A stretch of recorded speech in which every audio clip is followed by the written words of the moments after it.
Hello, friends. This is Vikas Singh, and we welcome you on this podcast. Particularly on this leadership lounge, we talk about some successful entrepreneurs who have done real good innovation either in their technology or on their management side. Management side पे कुछ ऐसी innovations की जा सकती हैं जो आपके business को बहुत ज्यादा ग्रोथ दे दें, या टेक्नोलॉजी साइड पे कुछ की जा सकती हैं। ऐसे ही एक टेक्नोलॉजी एंटरप्रेन्योर जिन्होंने बहुत इनोवेटिव प्रोडक्ट्स बनाए हमारे साथ आज मौजूद हैं, टेक्नीडो के फाउंडर सिद्धार्थ।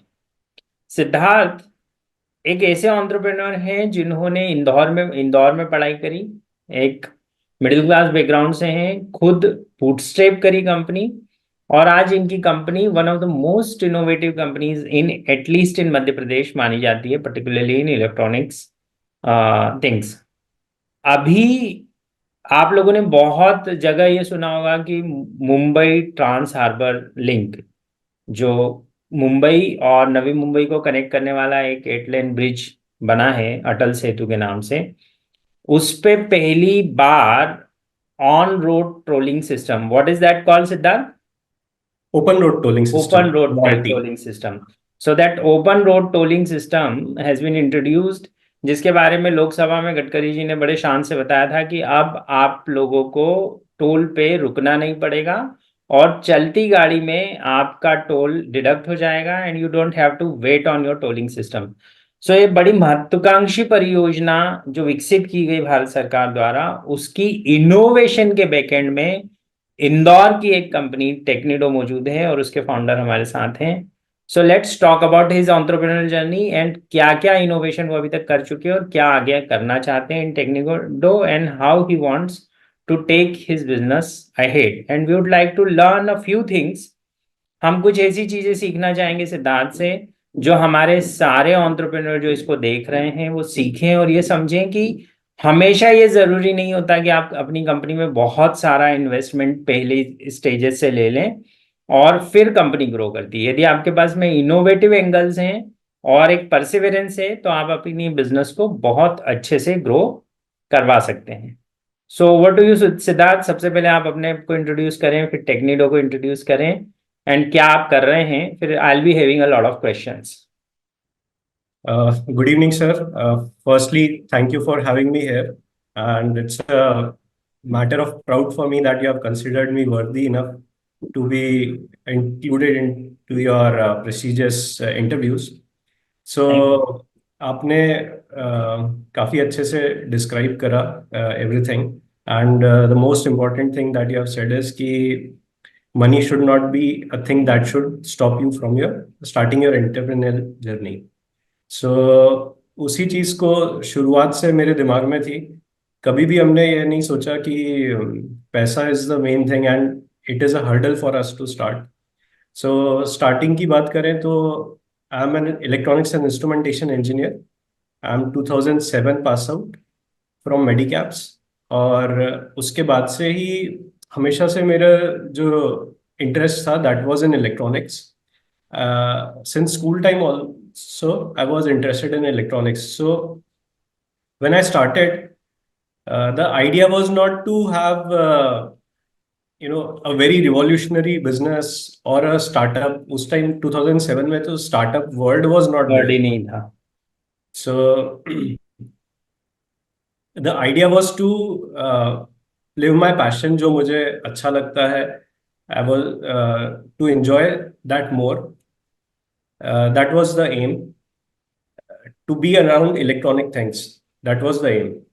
फिर जब घर वालों से प्रेशर पड़ा कि आप सिर्फ इलेक्ट्रॉनिक्स के साथ मस्ती नहीं कर सकते, आपको बिजनेस भी करना पड़ेगा, आपको घर पे पैसा भी लाना पड़ेगा, हम्म। तो फिर लगा कि इसके around we should create some business. So after तो 2007। इलेक्ट्रॉनिक्स इनोवेशन में पहले से दिमाग था जब स्कूल टाइम में थे तब से? बिल्कुल सर, बिल्कुल तब से ही इंटरेस्ट हमेशा से था इलेक्ट्रॉनिक्स में। So again you have turned your passion into profession into business. This is how it happened. Exactly sir. Very nice, very nice. तो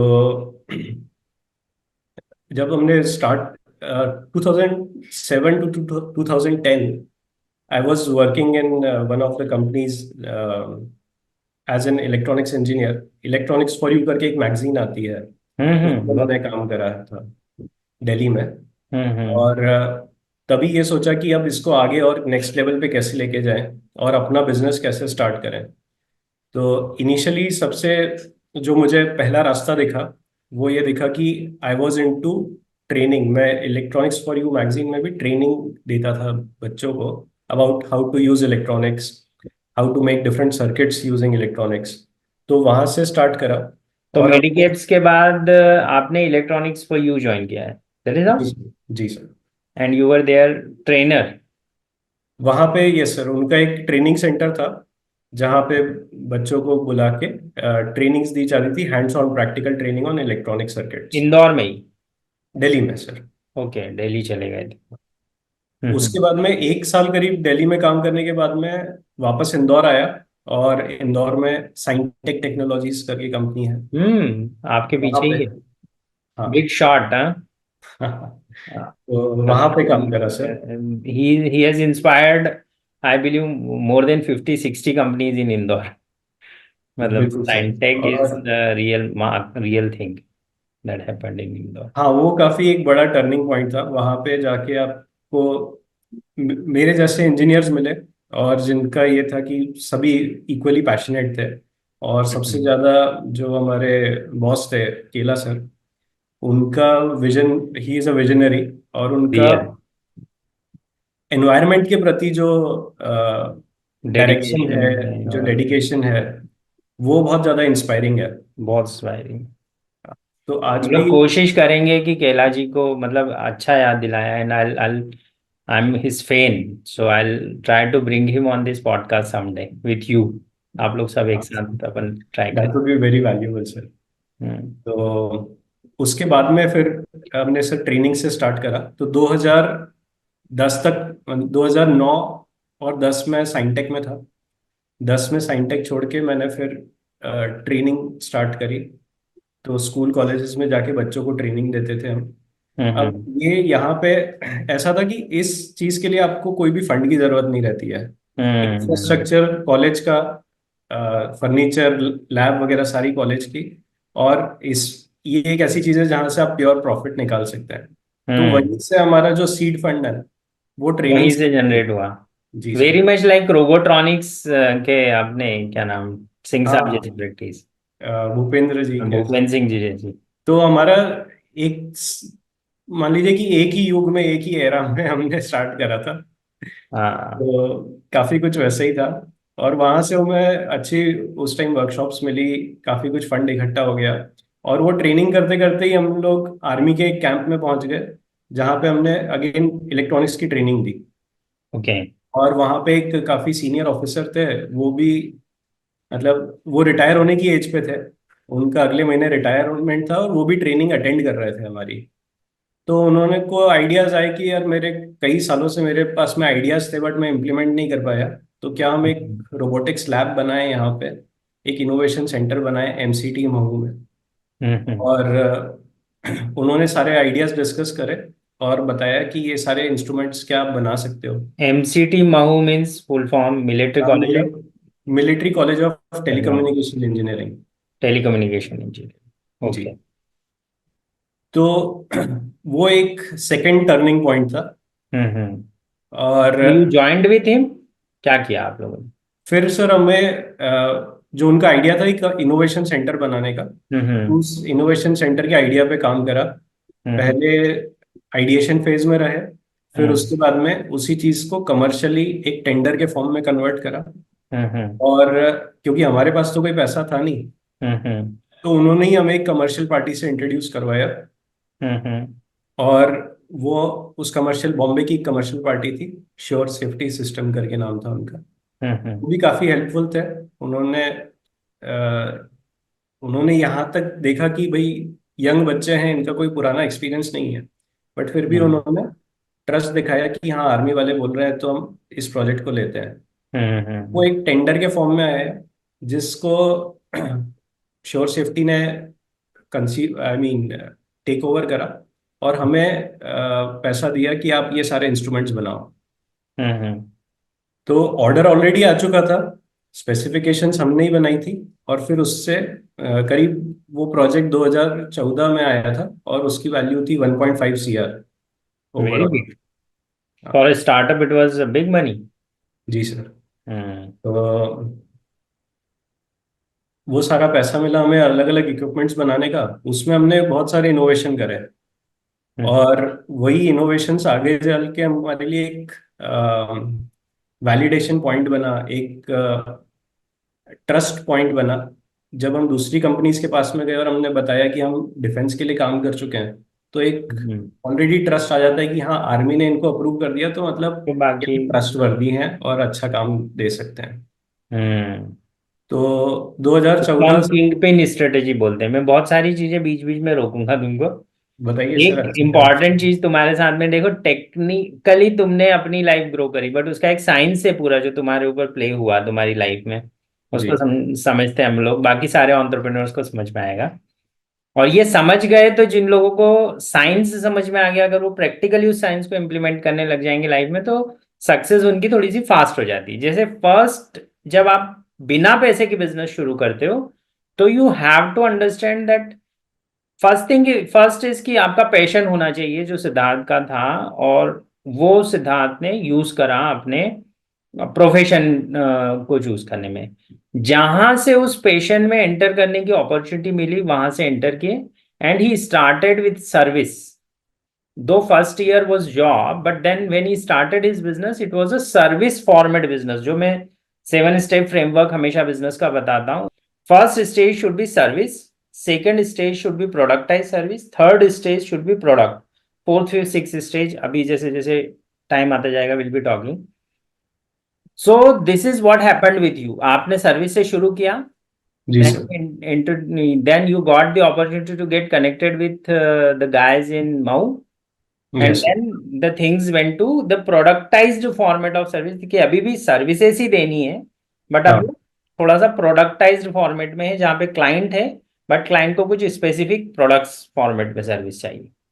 बिल्कुल। देन ग्रेजुअली जब आप इस स्टेज को क्रॉस करते हैं, ऑटोमेटिकली आपके दिमाग में चलने लगता है, आप कुछ प्रोडक्ट्स बना देते हैं जो ज्यादा मास में हम बेच सकें, without changing much in the product line, so that we can focus on the business part more, technology part less. That is how it happens. So this is good. And next thing happened कि kingpin strategy काम करी, जो marketing में आपके इसमें काम किया, that is a strategic framework again.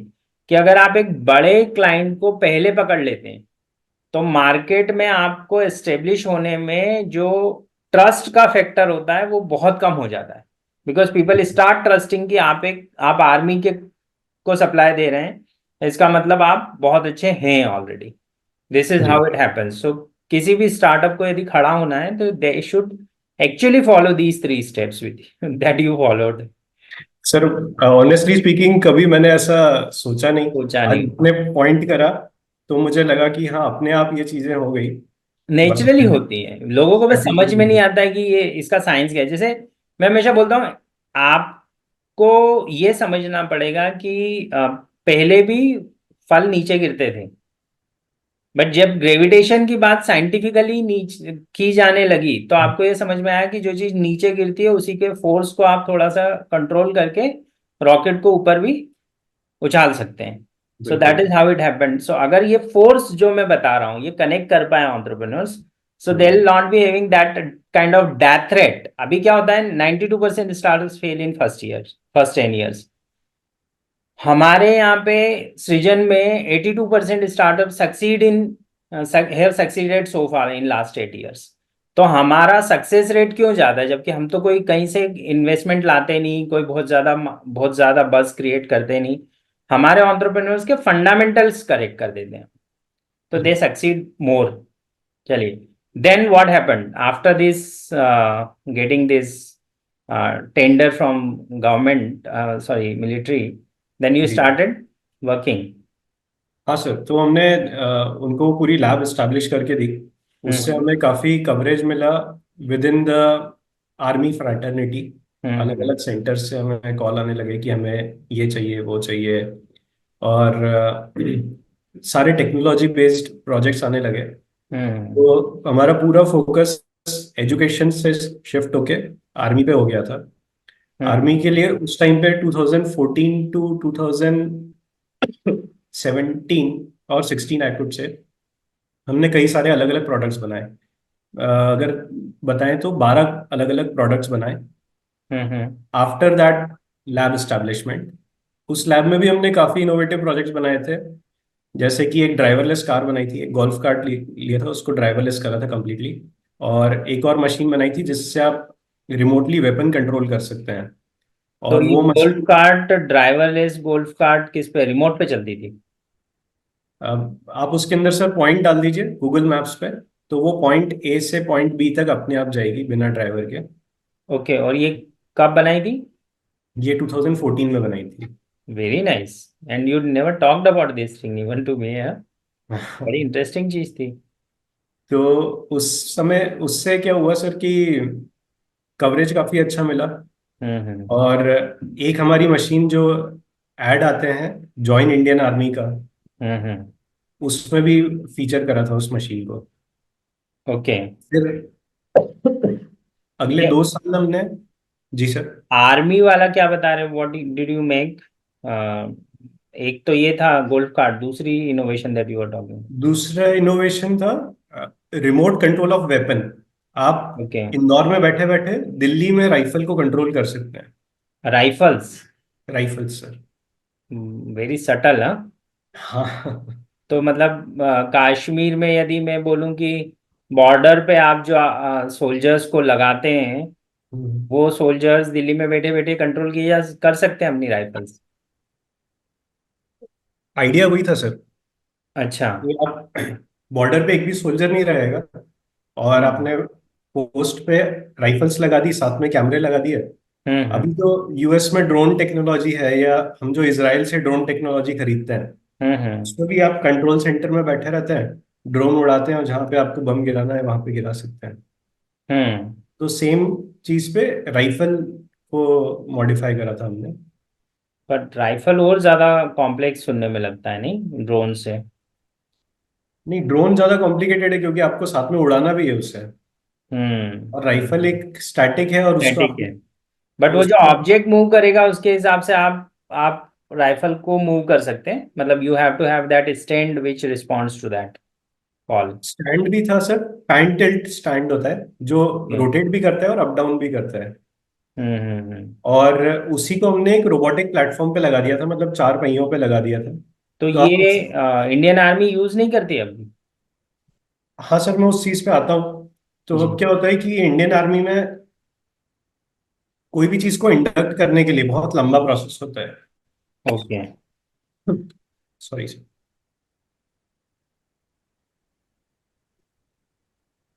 करीबन 5-6 स्टेजेस होती हैं हम्म। जिनसे आपको हर प्रोडक्ट को निकलना पड़ता है। तो हमने फर्स्ट स्टेज, सेकंड स्टेज तक गए थे। हम्म अब उसके बाद में क्या होता है कि तब वहां पे मेन पॉइंट आता है फंडिंग वाला। हम्म अब अगर हमारे पास में फंडिंग होती जैसे L&T डिफेंस के पास में है, या ऐसी हम्म बैकिंग होती, तो अलग अलग जगह जाके डेमो देने पड़ते हैं। हम्म और जैसी आपने एक मशीन बनाई है, वैसी आपको 10 मशीन्स बनानी रहती है, और उनको अलग अलग ट्रायल्स के थ्रू निकलना पड़ता है। हम्म फिर आप कहीं पे भी जाके बात करते हैं उसके लिए, और जो भी ऑफिसर रहते हैं उनसे लाइजनिंग करते हैं। तो लाइजनिंग करने के बाद में ऑफिसर चेंज हो जाता है। हम्म। तो अगला ऑफिसर आता है, हो सकता है उसको उस प्रोडक्ट में इंटरेस्ट ना है। तो ऐसे सर्वाइवल इन डिफेंस काफी मुश्किल हो गया था हमारे लिए। 2016 तक तो हमने खूब, मतलब उस चीज को एंजॉय करा कि हाँ आर्मी के साथ में हम काम कर रहे हैं। बट धीरे धीरे एक प्रोजेक्ट तो मिल गया, अगले प्रोजेक्ट मिलने के लिए हमें वो जो बर्न रेट होती है वो बढ़ रही थी हमारी। और उतना पैसा था नहीं क्योंकि हमेशा से बूटस्ट्रैप थे। हम्म। तो जो एक प्रोजेक्ट में कमाया था वो अगले प्रोजेक्ट्स में लगता जा रहा था, बट नया नहीं आ रहा था। हम्म तो वहां पे दिक्कत हुई। उसी बीच तो हमने उस दरमियान 12 प्रोडक्ट्स ऐसे बनाए थे, और उन 12 में से खाली 2 प्रोडक्ट ऐसे हुए जो मेच्योर हुए। हम्म एक तो फायरिंग रेंज ऑटोमेशन का, जिसमें सोल्जर्स की जो प्रैक्टिस होती है, फायरिंग प्रैक्टिस, उसको हमने ऑटोमेट करा। और उसमें हमने कैमरा बेस्ड सिस्टम बनाया, जो आप कितनी बुलेट्स हिट कर रहे हैं और कितनी प्रिसाइजली हिट कर रहे हैं हम्म। उसको बताता है। और उस हम्म। प्रोजेक्ट को एक बूस्ट मिला गवर्नमेंट की अग्निवीर स्कीम्स का। हम्म। तो अग्निवीर में बहुत सारे सोल्जर्स इंडक्ट हुए, इंडक्ट हुआ है। और एकदम से जरूरत पड़ी कि सबको फायरिंग सिखानी है, तो हम्म। सबडूर फायरिंग रेंज ऑटोमेशन का स्कोप बढ़ गया। और हम्म। दूसरा हमारा प्रोडक्ट था कि जैसे आप व्हाट्सएप पे लोकेशन शेयरिंग करते हैं, हम्म। लाइव लोकेशन शेयरिंग करते हैं, वैसा हमने आर्मी के लिए बनाया था, आर्मी के टैंक्स के लिए। ओके। और जो फील्ड होती है, वॉर फील्ड होती है, वहां पे आपका मोबाइल नेटवर्क तो होता नहीं है, खाली रेडियो सेट होते हैं आर्मी के। हम्म। तो उन रेडियो सेट्स को यूज करके व्हाट्सएप जैसी लोकेशन शेयरिंग कर सकते हैं, ताकि आपको एक दूसरे टैंक्स की पता चले कि कौन सी किसकी क्या लोकेशन है। तो ये दो प्रोडक्ट, 12 में से ये दो प्रोडक्ट और वो मैच्योर। किस नेटवर्क पे काम करता है वो? वो सर उनके खुद के रेडियो सेट्स रहते हैं, उसके नेटवर्क पे काम करता है। आपने बॉर्डर मूवी देखी होगी, तो हम्म। उसके अंदर वो हाँ, पीठ जो पे एक रेडियो लाद सेट। के रहते हैं। हाँ, हाँ रेडियो सेट्स। तो उस फ्रीक्वेंसी पे वो आपका हाँ, प्रोडक्ट काम करता है। उसी फ्रीक्वेंसी उसी प्रोडक्ट को हम यूज करते हैं। मतलब ओके। वो वॉइस के लिए तो यूज करा ही जाता है एक दूसरे से बात करने के लिए। हम्म। तो वो बट वॉइस डेटा के साथ ट्रांसफर में भी होता है। हमने जीपीएस की लोकेशन का सिग्नल भी भेजा, एनक्रिप्ट करके। ओके। तो उससे फिर आप लोकेशन शेयरिंग भी कर सकते हैं। और ये डेटा फॉर्मेट में होती है, जी जीपीएस सर, लोकेशन जो है? डेटा फॉर्मेट में होती है। तो हमने मतलब पहले डेटा को वॉइस की फ्रीक्वेंसी पे कन्वर्ट करा। लेटीट्यूड लॉन्गिट्यूड आ जाता है तो वो स्क्रीन पे दिखता है कि वॉइस फॉर्मेट में आता है? नहीं सर, एकदम ऐप भी बनाई है इसके लिए। ओके। और ऐप दोनों के मोबाइल पे रहेगी, बट हम्म। वॉरफील्ड में ये रहता है कि मोबाइल का नेटवर्क नहीं रहता है। तो हम्म। बिना नेटवर्क के आपको मैप भी दिखेगा, और हम्म। आप एक दूसरे की लोकेशन भी पता कर सकते हैं, सब कुछ ऑफलाइन मोड में। और ये दोनों यूज हो रहे हैं प्रोडक्ट आपके हाँ, ये दोनों प्रोडक्ट्स यूज होते हैं सर, आर्मी में? आर्मी में। प्रिटी गुड यार, you should be proud of your self. तुमने मतलब इंडियन आर्मी को ऐसी ब्रिलियंट चीजें दी हैं। तुम्हारा ये वाला मामला जो अटक गया, हाँ। मतलब अगर ये हो तो हमारे यहाँ पे जो पाकिस्तान और चाइना के खिलाफ गोलियां चला रहे हैं आमने सामने खड़े होके सोल्जर्स, वो भी शायद बंद हो जाए, तुम्हारा वाला प्रोडक्ट इम्प्लीमेंट हो सर, जाए। वो जो पर्टिकुलर प्रोडक्ट है जहां पे भी आपका गन्स इन्वॉल्व होती हैं, हाँ। उसमें मतलब वर्ल्ड में शायद एक या दो ही कंपनीज हैं, हम्म। या आर्मी भी वो अलाउ नहीं करती है कि भाई जरा सा सिस्टम है, आप है तो at the end electronic system, hmm. Hack भी हो सकता है।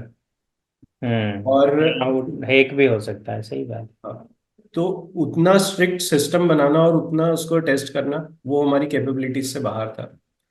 तो पर्टिकुलरली गन इन्वॉल्व थी, इसलिए वो बहुत मुश्किल था। हम्म।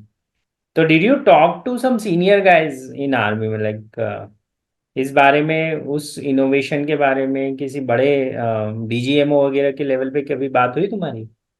नहीं सर, उतने लेवल तक तो हम नहीं गए, क्योंकि यही रहता था कि जब भी आपको किसी को जाना है, मतलब हम्म। हाई लेवल पे जाना है, तो आपको उनको डेमो दिखाना रहता है। और डेमो के लिए बहुत सारी प्रिपरेशंस करनी पड़ती हैं, बहुत इक्विपमेंट्स लगते हैं हाई एंड। तो उस समय हमारे पास उतना पैसा नहीं था। और आगे एक ऐसा प्रोडक्ट नहीं दिख रहा था कि जिसको हम मासेस में बेच सकें। पहली बात तो ये इतना विजन नहीं था कि ये सरवाइव हो पाएगा कि नहीं हो पाएगा, आखिरी स्टेज तक जाएगा कि नहीं जाएगा, और चले हम्म। भी जाएगा तो कितनी क्वांटिटी में लिया जाएगा। इन केस अगर तुम परसू करना चाहो तो मुझे वो प्रोडक्ट अलग से बताना, because I am having some good connects, मतलब जी रियल ऊपर तक। ठीक है, आर्मी में भी और लाइक डायरेक्ट डिफेंस मिनिस्ट्री में भी। जी। तो हम लोग उन लोगों से बात कर सकते हैं, और अगर उसको एक प्रोटोटाइप स्टेज तक भी ला सको तो we can actually talk to these guys. And उसमें हम फंडिंग, बिकॉज अभी आर्मी की तरफ से भी इस तरह के हैकेथॉन्स बनती हैं, हाँ, आईडेक्स जिनको, वगैरह होता है। हाँ, जिनको हम अगर विन कर पाए या कुछ कर पाए तो they they are ready to fund. तो हम लोग उस पर दिमाग लगा सकते हैं। Okay, so next level discussion, yes. So now what are you making right now? क्या अभी तक बना रहे हैं? सर, तो हमें जब ये समझ में आया कि आर्मी की जो बाइंग साइकिल है वो हम हम्म। सरवाइव नहीं कर सकते हैं, हम्म। उसमें एक्चुअल फंडिंग लगेगा, तब फिर हमें थोड़ा सा डाइवर्सिफाई करा। और टोल ऑटोमेशन में आए। ओके। क्योंकि टोल में क्या था कि हमें जो रिक्वायरमेंट रहती है वो इमीडिएट रहती है हम्म। और वॉल्यूम में रहती है। और हम्म। जब हम एंटर करें उस टाइम पे ये फास्टैग रोल आउट हो रहा था। हम्म। 2014 में फास्टैग आ चुका था बट इम्प्लीमेंट कहीं नहीं हुआ था। हम्म। 2016 से इम्प्लीमेंट होना चालू हुआ और जब नोटबंदी हुई तब एक्चुअल इम्प्लीमेंटेशन हुआ था। हम्म। तो एक कॉन्टैक्ट के थ्रू हमें पता चला कि ये टोल इंडस्ट्री में अभी काफी बूम है। आप इस साइट पे देखो और एक दो प्रोजेक्ट्स मिले जिसमें हमने टोल पे आप निकल जाते हैं बट आपको पता नहीं चलता है कि कितना ज्यादा इलेक्ट्रॉनिक्स यूज होता है। आपकी हम्म। गाड़ी का वेट होता है, हर गाड़ी का वेट होता है। ओके। हर गाड़ी की लाइसेंस प्लेट रीड करी जाती है। हर हम्म। ट्रांजेक्शन सॉफ्टवेयर में रिकॉर्ड होता है। फिर हमें यही दिखता है कि भाई एक स्क्रीन के ऊपर लिखा गया इतना टोल है और एक लाइट जो रेड थी वो ग्रीन हो गई और हम निकल जाते हैं। हाँ, हमारा फिर यूजर के तौर पे ध्यान नहीं होता है। जी, उसके साथ में एक क्लासिफिकेशन सिस्टम लगता है कि टोल पे चोरियां बहुत होती हैं। कि जो हम्म। टिकट कलेक्टर रहता है वो क्या करता है कि गाड़ी को पास कर देता है, एक छोटी मारुति कार को, हम्म। सॉरी ट्रक को पास कर देता है जिसका टोल होता है 500 रुपये। और ओके। चिट्ठी उसको दे देता है मारुति कार की। हम्म। और जो डिफरेंस होता है वो अपनी जेब में रख लेता है। अभी हम्म। तो खैर कैश ट्रांजेक्शन खत्म ही हो गए तो ये चीज़ खत्म हो गई बट पहले चोरियां बहुत होती थी। तो उसको हम्म। रोकने के लिए हमने एक इंटेलिजेंट सिस्टम बनाया था कि जो गाड़ी पास हो रही है और जो चिट्ठी कटी है वो दोनों मैच होनी चाहिए। हम्म। अगर मैच नहीं होती है तो अलार्म जनरेट हो जाता है। तो ओके, इस और वो टाइप का ऑटोमेटिकली कैमरा बेस बन गया था ऐसा? हाँ वो सर आईआर बेस्ड था।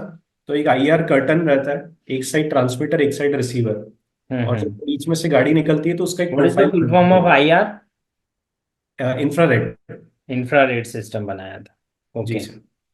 तो एक आईआर कर्टेन के हिसाब से जब गाड़ी की इमेज बन रही है, तो वो हाँ इमेज दूसरी इमेज से मैच होना चाहिए, दैट इज तो वो जो चिट्ठी कटी है डेटाबेस की इमेज। हाँ। और जो गाड़ी की इमेज है हम्म। वो दोनों मैच होनी चाहिए। तभी आपका ट्रांजेक्शन पास होएगा, नहीं तो अलार्म जनरेट हो जाएगा। ओके। तो इस टाइप के हमने इंटेलिजेंट सिस्टम बनाए। और तब से लेके मतलब मान लीजिए 2017 से लेके अभी तक हमने टोलिंग और पार्किंग सिस्टम्स और इसको ब्रॉडर वे में बोला जाए तो व्हीकल मैनेजमेंट सिस्टम्स पे काफी काम करा है।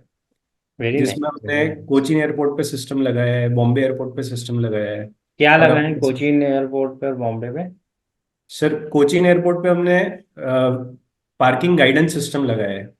ओके। तो ये दूसरी कंट्रीज में ऑलरेडी होता है कि पार्किंग में हमें 500 स्लॉट है बट हम्म। हमें ढूंढना है कि कौन सा स्लॉट हमसे नजदीक है।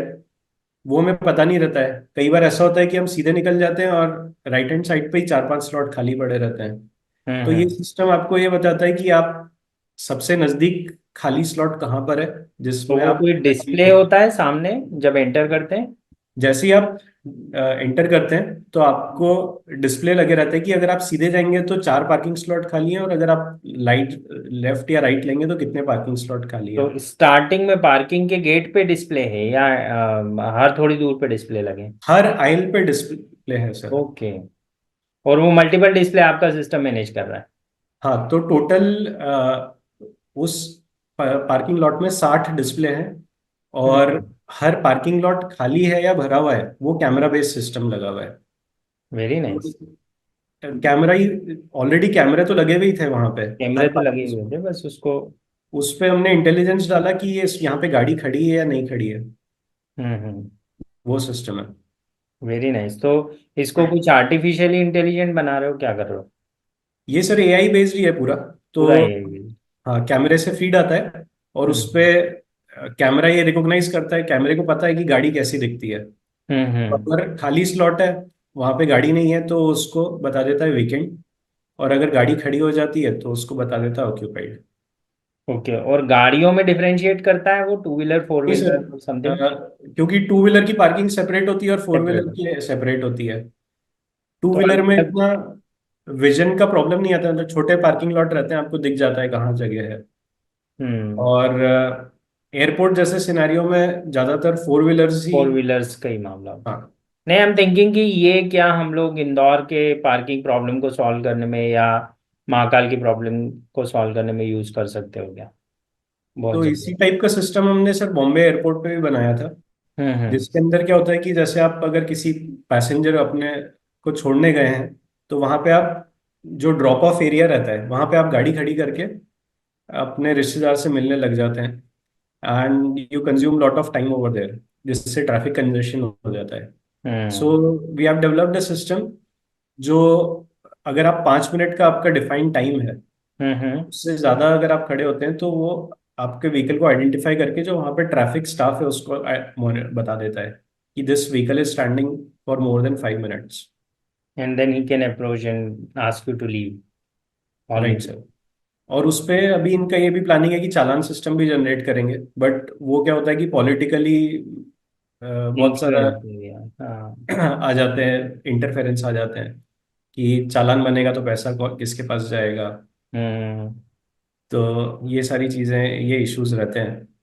और तो ये एक हमने बॉम्बे एयरपोर्ट के लिए सिस्टम बनाया है। तो ऑल इन ऑल हम लोग व्हीकल मैनेजमेंट सिस्टम पे काफ़ी फोकस रख रहे हैं। Very nice. और जैसा कि आने वाले टाइम में जैसे लोग बढ़ रहे हैं, व्हीकल भी बढ़ ही रहे हैं, ट्रैफिक कंजेशन हो रहा है, तो स्मार्ट सिटी मैनेजमेंट या स्मार्ट ट्रैफिक मैनेजमेंट, इस सारी फील्ड्स पे जाने की कोशिश कर रहे हैं। और ये ब्रिलियंट। प्रॉब्लम यूनिवर्सल है। यूनिवर्सल प्रॉब्लम है, और इनफैक्ट जितना ज्यादा डेंस सिटीज में जाओ उतनी ज्यादा प्रॉब्लम बढ़ती चली जाती है। बिल्कुल सर।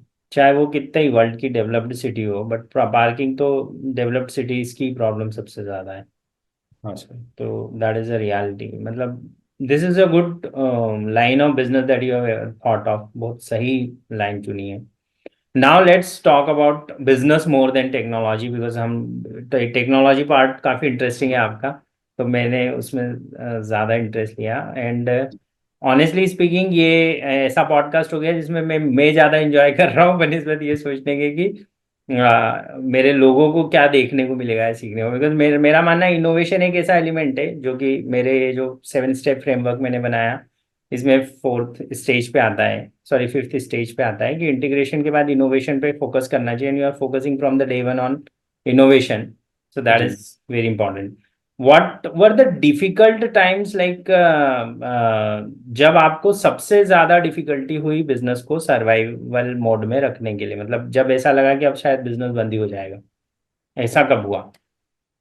तो सर हमेशा से हमारा ये था कि कभी बैंक लोन नहीं लिया, कभी एक्सटर्नल फंडिंग नहीं ली। तो हर स्टेज पे पैसा ही, जब भी रुकावटें आई, आई मीन जब भी हर्डल्स आए, तो वो मनी रिलेटेड ही हर्डल्स थे। एज आई टोल्ड यू कि 2016 में ऐसा टाइम था वेर वी वर फेसिंग कि we were giving demo and proposals to everywhere, like we were getting lot many inquiries from defence कि हमें ऐसा सिस्टम चाहिए, ऐसा सिस्टम चाहिए। और आपका हमने रोबोटिक्स लैब देखा, वो हमें बहुत अच्छा लगा। बट और हमें भी ऐसा लगा कि ये तो इंक्वायरीज आ रही हैं, इंक्वायरीज मींस बिजनेस, अगर 10 आ रही हैं तो उसमें से एक भी कन्वर्ट हो जाएगी तो हमें अच्छा हम्म। खासा बिजनेस मिल सकता है।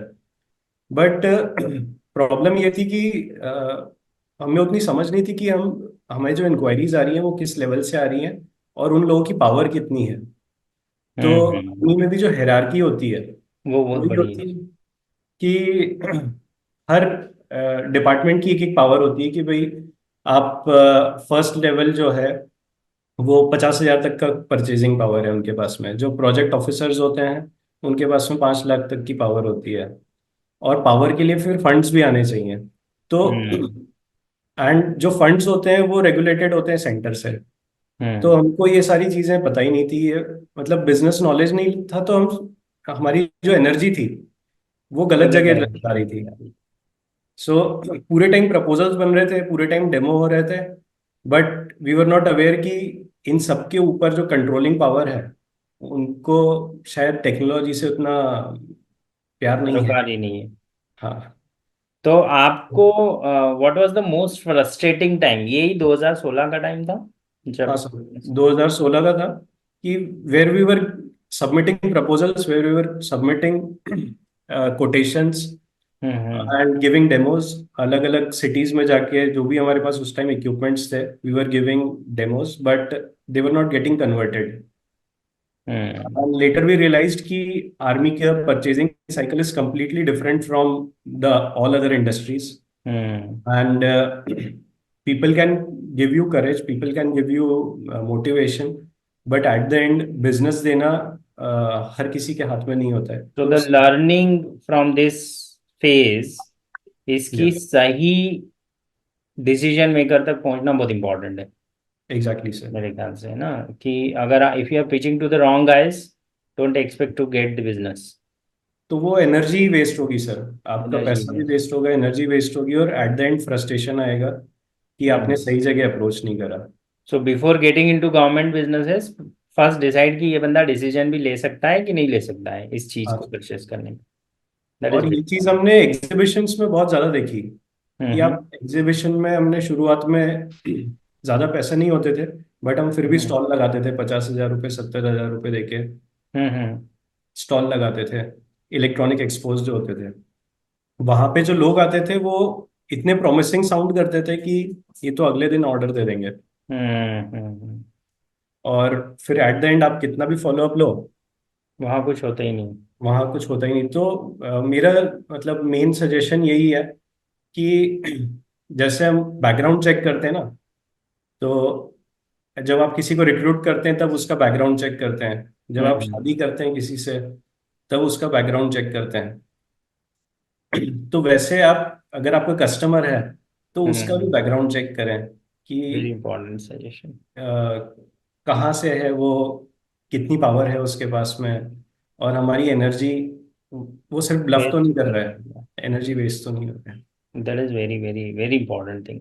बैकग्राउंड चेक और validation of customer, customer validation या क्लाइंट वैलिडेशन एक ऐसी चीज है जो जी. 99% बिजनेसेस नहीं करके बहुत ज्यादा पैसा बेवजह की चीजों में वेस्ट कर देते। इसलिए मैं बिल्कुल. हमेशा बोलता हूँ एक बीबीएस, बेस्ट बायर स्ट्रेटेजी होती है, उसको यूज करना चाहिए आपको। आपका बेस्ट बायर डिफाइन करना चाहिए, और जो हम्म. उसमें मैच करते हो उनके हिसाब से अपनी पूरी मार्केटिंग, ब्रांडिंग, पोजीशनिंग सब कुछ उनको वो करने के लिए, उनको चार्म करने के लिए, उनको अट्रैक्ट करने के लिए बनानी चाहिए। That is very important thing. Now what are your future plans? कि आपको क्या लगता है कि IT industry, particularly electronics and AI and machine learning kind of things, robotics, इसमें क्या ग्रोथ पोटेंशियल है और किधर जा रही है इंडस्ट्री? सर इसमें जो भी मतलब जैसे हम अगर आज देखें तो सब दूर एक बजवर्ड है एआई का. हम्म तो ऐसे ही हर इंडस्ट्री में एआई का पेनिट्रेशन तो है, रिक्वायरमेंट भी है. और अगर आप कोई ऐसा सॉल्यूशन बना के दे रहे हैं जो कोई बड़ी प्रॉब्लम को सॉल्व कर रहा है, या छोटी प्रॉब्लम, छोटी भी हो सकती है, बट अगर प्रॉब्लम छोटी है तो वो कॉमन मैन के लिए होनी चाहिए, मतलब वो हम्म हर व्यक्ति की प्रॉब्लम होनी चाहिए. और बड़ी है तो वो फिर गवर्नमेंट लेवल पे प्रॉब्लम होगी या और लार्जर लेवल पे प्रॉब्लम होगी.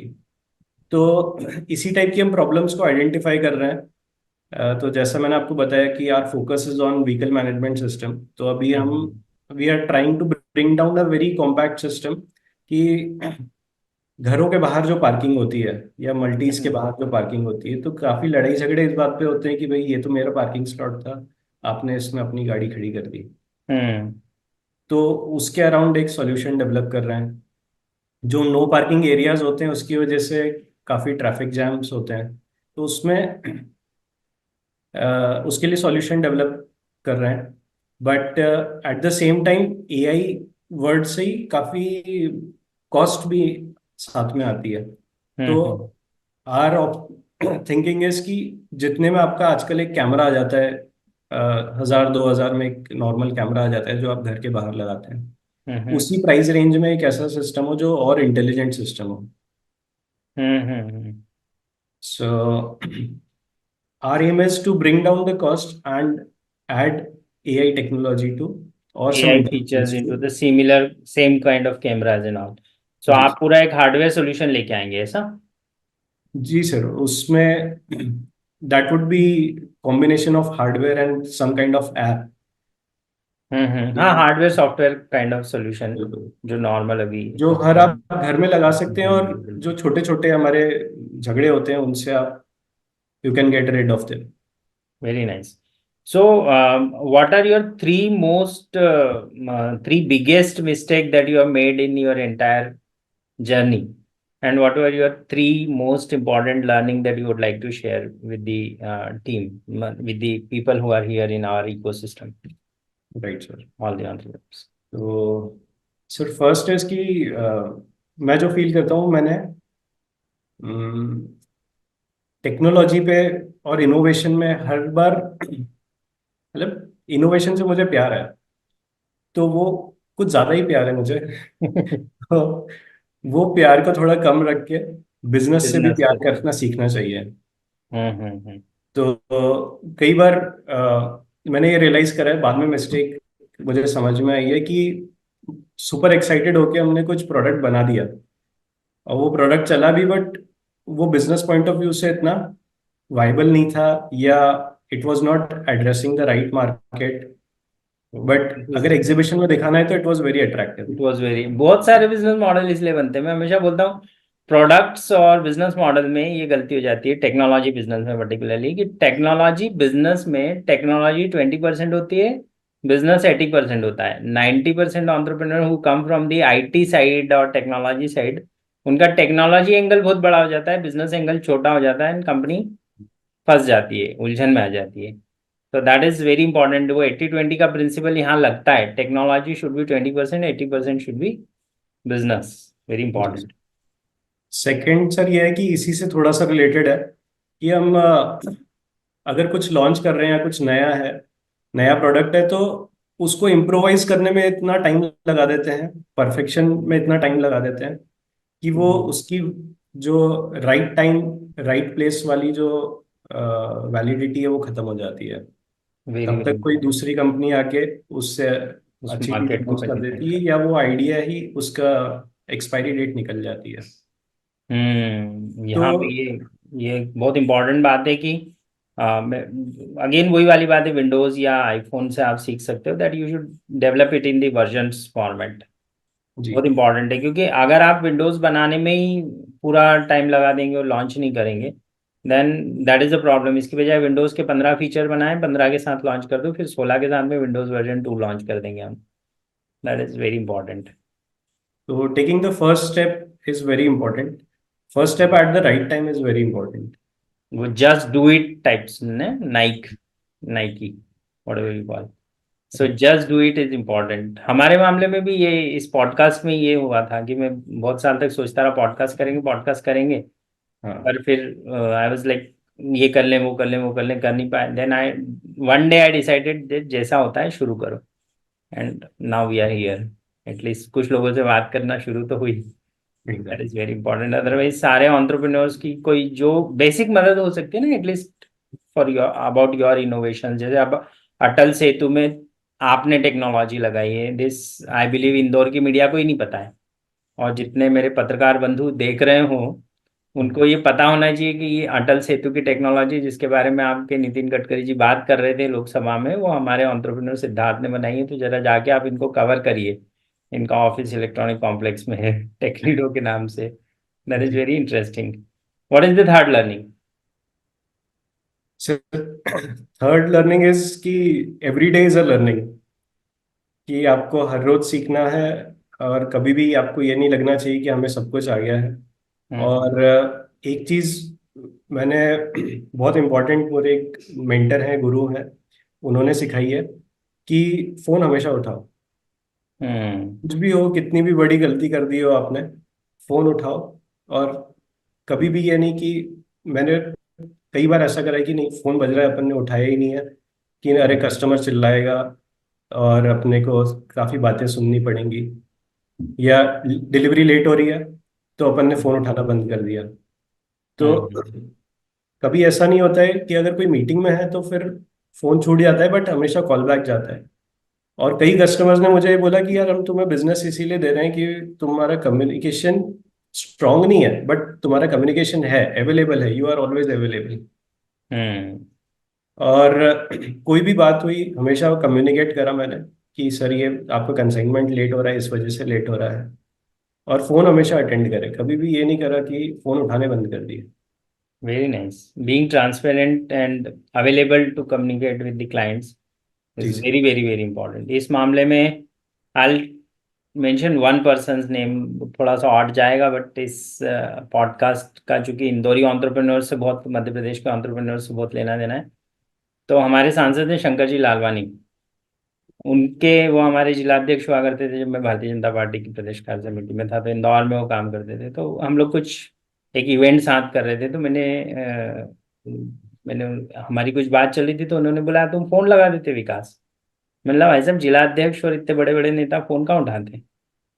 तो बोले रात की 3 बजे भी लगाओगे तो फोन में ही उठाऊंगा। एंड दैट्स रियली इंपॉर्टेंट, क्योंकि आप कितने भी बिजी हो, बट अगर आपके अंदर ये एक क्वालिटी है तो you can become MP also, वो भी इंदौर जैसी जगह से, है ना। मेंबर ऑफ पार्लियामेंट है आज वो हमारे यहाँ पे, and we are really proud of him.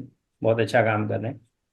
So these are the 3 main learnings. Phone हमेशा उठाओ, and then that is what were the 2?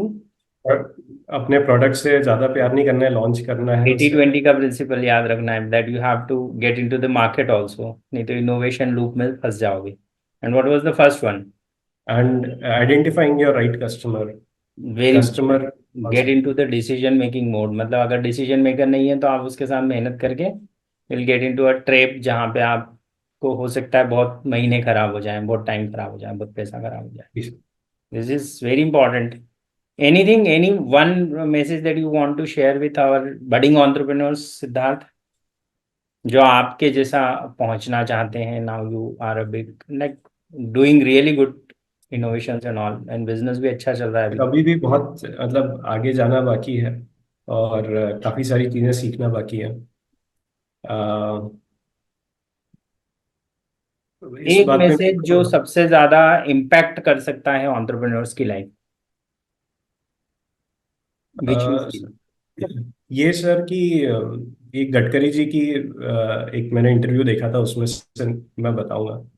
और उन्होंने अटल बिहारी वाजपेयी जी से सीखा था कि बिजनेस से रिलेटेड नहीं है, बट ये है कि जब भी आप अपने घर से निकले तो घर में जितने भी मेंबर्स हैं उनसे मिल के जाएं, उनको ग्रीट करके जाएं। घर पे आए तो उनसे मिलें, उन्हें ग्रीट करें, और अपने पेरेंट्स की हमेशा सुने। दैट और वो कभी भी आपको सबसे जो बेस्ट एडवाइजर हैं वो आपके पेरेंट्स ही रहेंगे एट द एंड। तो वो कभी भी इज आपको गलत नहीं चाहेंगे। तो रियली पता नहीं गुड। बिजनेस में रिलेट हो पाएगा कि नहीं, बट दिस नहीं इज व्हाट आई एम नहीं, learning. Business is all about decision making. If you have right mentors in the form of your parents, और जी। एटलीस्ट टेक्निकली वो भले ही उतने साउंड आपके बिजनेस में नहीं हो, बट दुनियादारी उनको हाँ। बहुत ज़्यादा आती है आपसे ज़्यादा, तो वो कुछ आपको फंडामेंटल करेक्शंस कर सकते हैं, which you should always follow. That really works. मैं हमेशा बोलता हूँ कि पिता के मुंह से परमात्मा बोलता है, बस आपको सुनना हम्म। चाहिए। और जो नहीं सुनते फिर वो परेशान होते हैं। चलिए, this is really nice discussion with you Siddharth. I hope that it works for our technology entrepreneurs and all the guys who want to learn from this discussion. And if anybody wants to connect with you, कहाँ पे आके मिल सकते हैं हम आपसे, या कैसे connect हो सकते हैं? सर हमारा ऑफिस है इलेक्ट्रॉनिक कॉम्प्लेक्स परदेसीपुरा में, 53 हम्म इलेक्ट्रॉनिक कॉम्प्लेक्स। हम्म। और most of the time I am available in market, I mean available in office. तो always open for discussion. Very बाकी नाइस। वेबसाइट है टेक्नीडो.com, तो उस हम्म, पर विजिट कर सकते हैं, या व्हाट्सएप पे मैसेज ड्रॉप कर सकते हैं। Very nice. And your number is there, या आप अभी यहाँ शेयर करना अ, चाहेंगे? हाँ सर, शेयर कर सकता हूँ मैं, 9826025585।